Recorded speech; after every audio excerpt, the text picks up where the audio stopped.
So many. I have several friends in Super Eagles team that I talk to, and I have never ever in my life interfered in their football. But I think it's very necessary that I do this because over the years I have been seeing the same pattern repeat itself. Listen, religion stops this country from burning. You get? Because we are very religious people. So this religion versus this religion, they just do their thing themselves. You get? That's one aspect of it. Politics divides this nation because self-interest comes into play in politics. If there's anything that unites Nigeria as a nation, it's football. Mark my words, it's football. So dear Super Eagles and intending Super Eagles players, have this at the back of your mind. When you are playing for Nigeria, regardless of how the NFF treats you, if you choose to say, I will play for Nigeria, understand that you have the potential, the power, the strength to unite Nigeria. Football is the only thing that brings Muslims and Christians, North, South, East, and West together. In case you guys don't know, please check your history.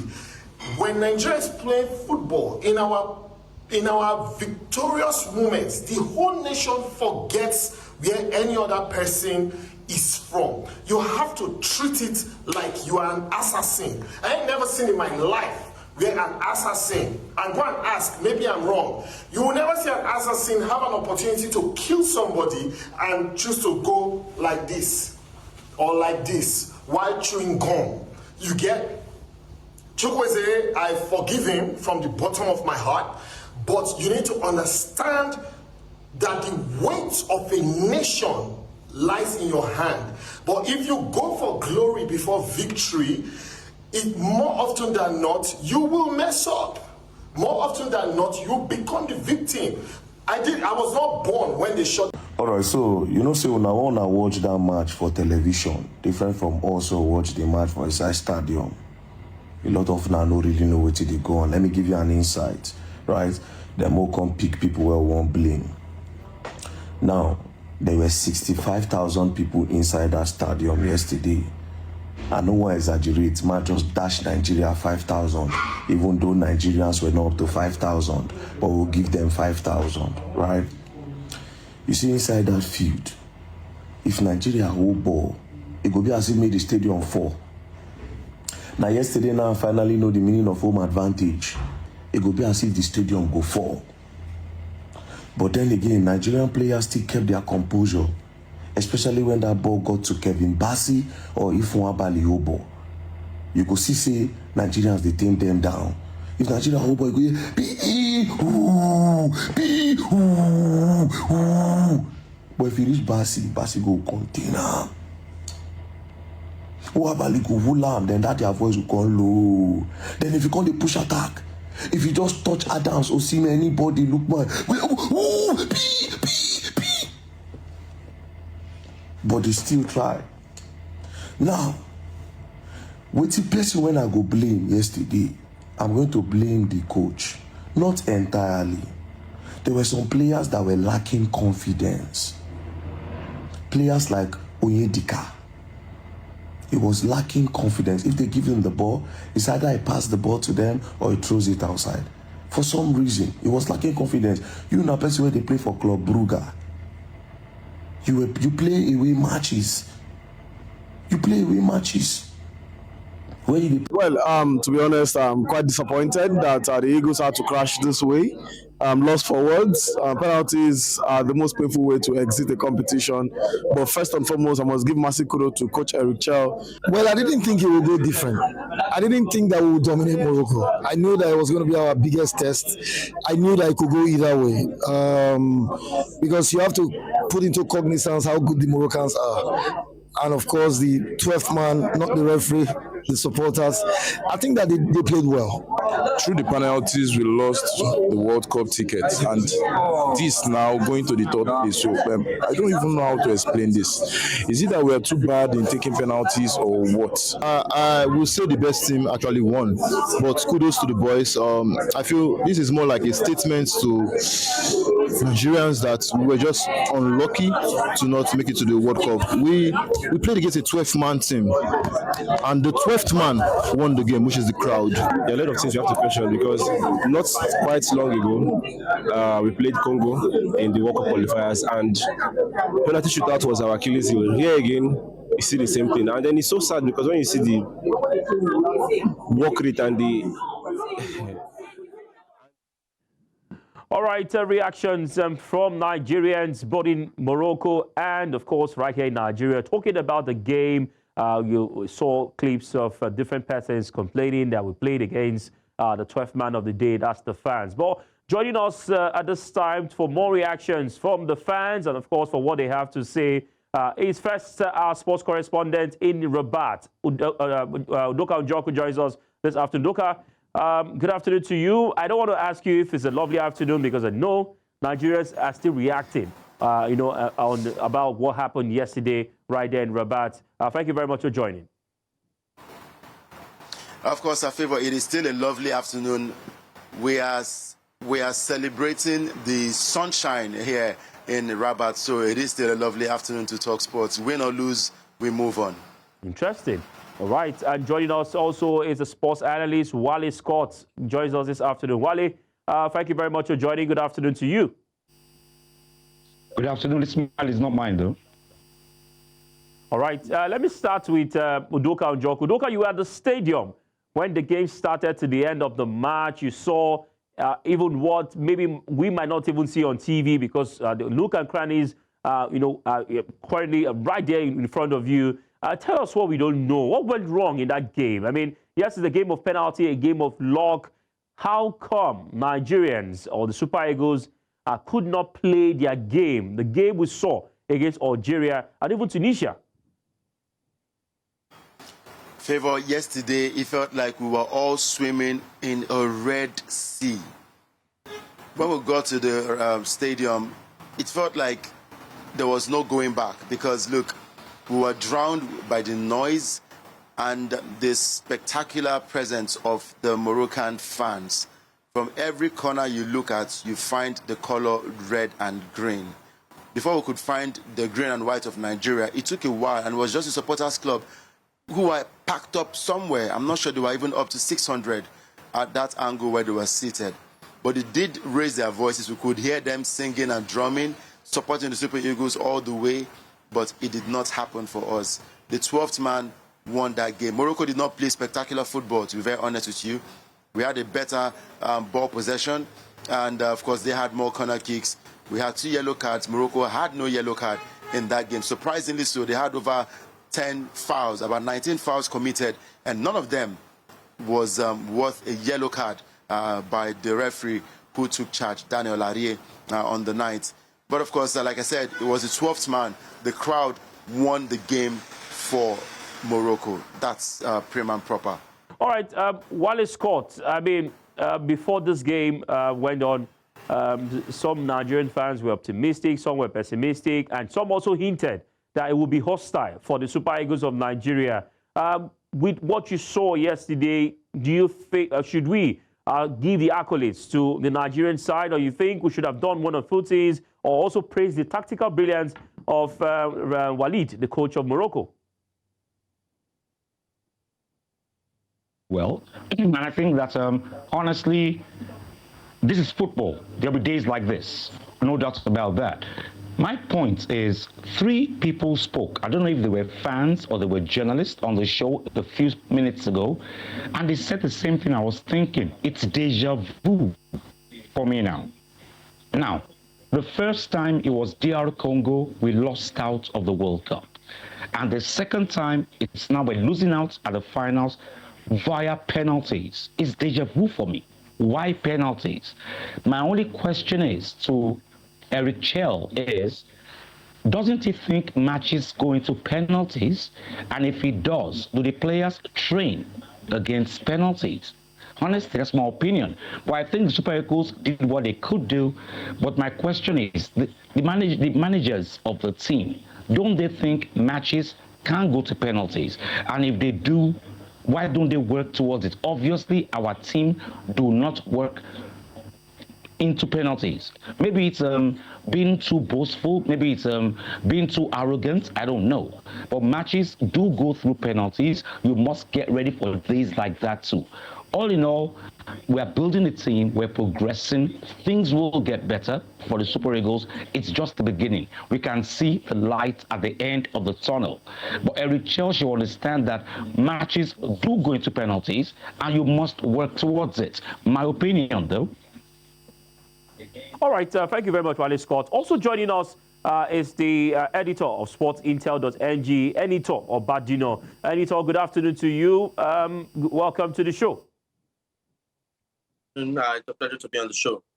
All right, Enitor, it's been, I don't know how to call the last 8 hours or even 10 hours. Some persons went to bed as at 3 a.m., 4 a.m. Some persons kept on talking about incidents of the game. But Enitor, you heard from Wale Scott, including Udoka Njoku. Some persons also, I'm one of the persons that anticipated the kind of treatment that the Super Eagles would see when they play against Morocco. Some have also said, despite this treatment, you can also still get or grind out the result or try to make these plays happen because, of course, already you might not get the very best of officiating. Why not produce a strategy that would go past the Atlas Lions of Morocco? What do you make of persons who have these opinions of the game that went down on Wednesday?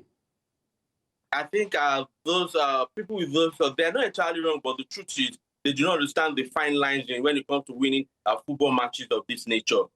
It's easy to say, hey, you could easily stand up to the host nations and of course try to win because they're just blasting. We had an all-attacking style of play. Our transition in 3 passes, we are in your opponent's board. I think the difference in all of this, as against people who expected us to adjust appropriately to this style, to the Moroccans, was the fact that the talent level of Moroccan is almost at par. It's at par, as a matter of fact, with the Nigerian Super Eagles. So they had Brahimi who has scored all through the game. They had the influential captain just coming back into the team. So they had their players who could match us 2-2, and of course they had a good coach who could play the tactical chess. So it was really a game of fine margins, thin lines that separated how Nigeria was unable to really get in full flight for that game. So that would be my response to that. That it was, apart from playing against the crowd, playing against our sea of red, the loud noise and everything, we probably played a very good and talented Moroccan side, and that was why we see that we were trying to struggle to find the balance, the coach trying to maintain the shape of the team as well, so that he won't have to switch, and then of course in the process of switching, losing concentration and focus and conceding a goal. So I think that would be my response to them. All right, thank you very much, Editor Badino. Let me come to Onyinyechi right here in the studio. Onyinyechi, you've heard from this gentleman. They've spoken about what they think went wrong and what we probably would have done better. Let's look at, similar incident that happened in Cote d'Ivoire. We had a similar pattern. For Jose Peseiro, he played a kind of defensive kind of formation that were able to grind out results onto the finals where I think he was found out. We saw how the Ivorians came back to win that game. Against Nigeria, you could possibly have mentioned the formation or the starting lineup of the Nigerian side. And majority of persons predicted that Nigeria would play that game. Maybe one change, or Rafael Indika coming for Wilfred Onyedidi.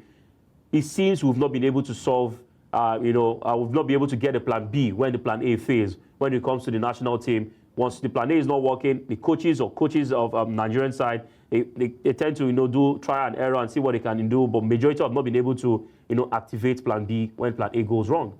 I absolutely agree with you, Favor. It seems to be a recurring issue, right? But this is where I will excuse Eric Schell.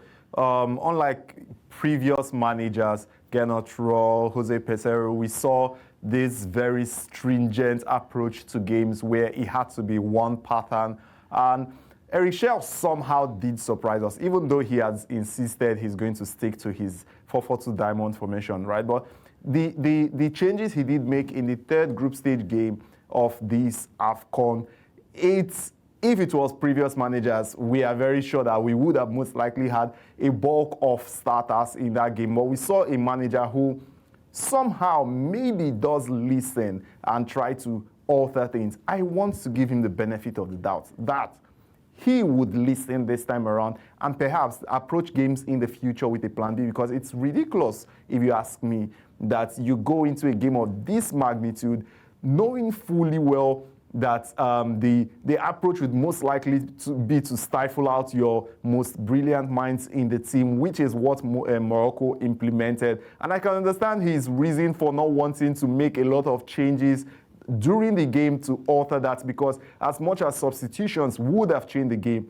there's also the high chance that substitutions would have also meant we become a bit more porous behind and concede goals eventually, which was what he was trying to avoid. But it's never encouraging when at the end of the day, caution is always the way to go, and it doesn't end for you. It doesn't end well for you in the lottery of luck or penalties. It never is the way to go. So I would rather somebody who approaches things, who tweaks things in game. But again, like I would say, it happens in Congo. It happened against Congo. It's happened against Morocco. I would excuse this and say, maybe going forward, he might listen and try to come up with a plan B. But obviously, these are things that you do continuously that leads to people calling for your head if Nigeria continues to fail. All right. Let's also go to our next discussion at the moment. After that game, there were backlash from Nigerian fans on the referee, the Ghanaian referee, Daniel Lilaye, who officiated that game. There were a series of reports on his Instagram account, which we hear has been deactivated after the backlash from Nigerians. There were different calls made in that game, and some did not go, or majority, or maybe some would say, did not go in favor of Nigeria when it was a 50-50 call. We also saw a yellow card given to Calvin Bassey, who had his shirt pulled back, and then the referee, gave him a yellow card, maybe because of his hand touching the face of the player, a throw-in given when the ball was still on the line. So many calls. But let me come to Udoka. Udoka, you are at the stadium. The referee from Ghana. What do you make of the officiating? I mean, do you, as Nigerian Football Federation officials, have they, protested? Did they play the match on protest as per, not being satisfied or having a feel that this referee might go this particular kind of way? What's the mood like after the officiating, you saw on Wednesday? Totally hinged the blame on the NFF, the Nigeria Football Federation. It feels like we do not have a federation that knows what to do at what we are supposed to do at the right time. Now, we knew that this was the referee that was going to take charge, a Ghanaian referee and a South African referee. We know the rivalry between Nigeria and South Africa, and also Nigeria and Ghana. The NFF never protested against this refereeing. Now, this happened for Egypt. I can't remember the game that they protested, and the refereeing officials were changed. It happened between Nigeria and Algeria. They protested, and the referees were changed. Why can't the NFF protest this, knowing that it was a Ghanaian referee that would be the center man in that game? There was no protest from the NFF. We went on to keep on talking about Ghanaian jollof rice and Nigerian jollof rice, which is totally bad. We talk about Amapiano vibes. We're not here for vibes and chill. We're here to play football. Now, on the night, there were a lot of questionable calls. How can we have a football game where the opposition had over 10 fouls and none of them was worth a yellow card? There were obvious pushes, obvious shoving aside of our players, bullying of our players, but the referee never gave the Moroccan side a yellow card. All they got were warnings, no yellow card. But Calvin Bassey, who was trying to shield the ball, and maybe or maybe not, his hand touched the hand of the opposition, he was given a yellow card, which we saw an obvious holding of Calvin Bassey's jersey. That's a yellow card offense, but the Moroccans never got that. So many questionable calls favor. And again, there were a lot of, during the mixed zone, we met a couple of Ghanaian journalists who were trying to, I was glad it didn't cause any major stir right there at the mixed zone. They were trying to stir up the Nigerian journalists, asking them how they felt about the officiating, knowing fully well that a lot of the calls were questionable. They kept on praising the referee, saying that he did a great job. He was there in the eye of the storm, and he took charge, and he did a great job in that game between Morocco and Nigeria. At this level of football in Africa, if we cannot cover our faces in shame, or if we cannot curb this type of refereeing, then I don't think we are ready. Forget the fact that Morocco is doing so well when it comes to football administration, wanted to be the kingdom of football, like they call themselves, forget the fact that, yes, they are the kingdom of football. They've done a lot of infrastructure development, sport development, football development here. But let us call a spade and not a big spoon. What is wrong is wrong. Let us stop trying to appease CAF or trying to spoon-feed these people. It is totally wrong. What we saw yesterday was wrong when it comes to African football. All right, Udoka Ojukwu, you've given us your side of the story. I'll come to the gentleman now. Let me start with Enito Badino. Enito, some would say we've seen poor officiating in Nigeria. Some would also say that it's not been as bad as what we saw. When you want to compare the standard, I mean, the level of the NPFL and where the Confederation of African Football, AFCON, is at the moment.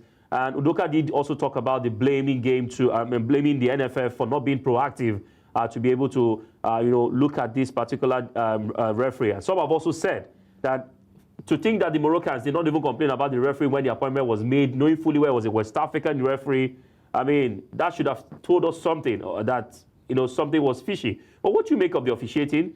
Do you think that is enough to say that it was one of the reasons or the major reason why we lost that game against Morocco?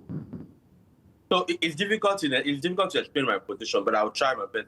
We call this tactical officiating.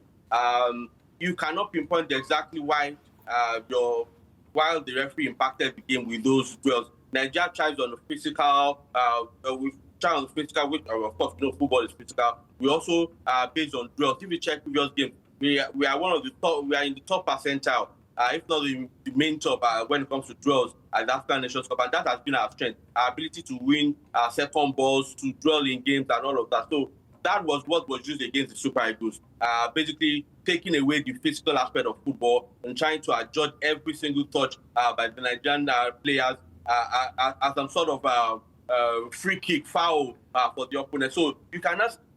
No one can exactly say the referee did not he stopped us or cancelled the goal, which should have been an obvious erratic officiating. But what he did was to break down the rhythm of the Nigerian Super Eagles. We are a fast-paced, rhythmic team, one of the best top 2 transition team at the AFCON, and that means if you are unable to transition from defense to attack with 3 passes, if you check, go back to all the games, look at some of the stats. In 3 passes, we are already in the opponent's box, and then of course, Osimhen or Ademola Lookman or Akpo waiting to finish it up. But what the referee did was to take away that aspect of our game through the officiating, through foul calls, forcing us, or sometimes surprisingly giving the ball back to the opponent or helping the Moroccans to regroup. So it is hard to say this, but if you're a pure football person, you will see how those officiating really impacted how the Super Eagles could play. Yes, I'll give kudos to the Moroccans. They try to cover the passing lanes. They try to stop Iwobi from playing. But what the referee did to make it more effective was to help them when they were in attacking phases of their game. So anytime when we recover the ball, before we can move forward into dangerous areas,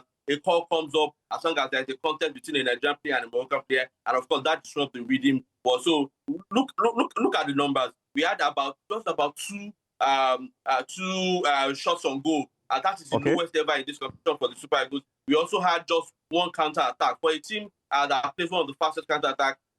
There was no way they were that bad from what we all were. So that was how it was. In terms of protesting by the NFF, they can only do so much. You can protest. The answer on the final decision is left with the CAF refereeing committee to decide if there are enough. What would be the reason for us to have the referee to be removed? That because it's the Ghanaian. This is the national football, not the NPFL, where we are considering the Nigerian culture or journalism in our play. This is meant to be professional at the highest level. So it's hard to say remove the referee because he's from Ghana and they might not like us or the countries they arrive at. Referees are not meant to be partial, but in this case, we have the letdown in the quality of the officiating.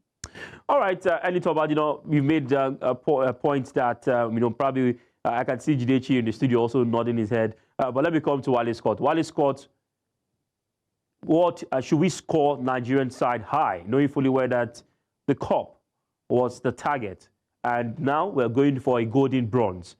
Is it a case of saying, well done, you guys have done well, or you think it's not enough with considering that we're not even going to the World Cup?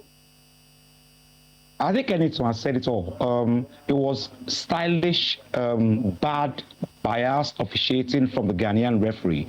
All he did was football, as described by Edson Arantes do Nascimento Pelé, is called Jogo Bonito.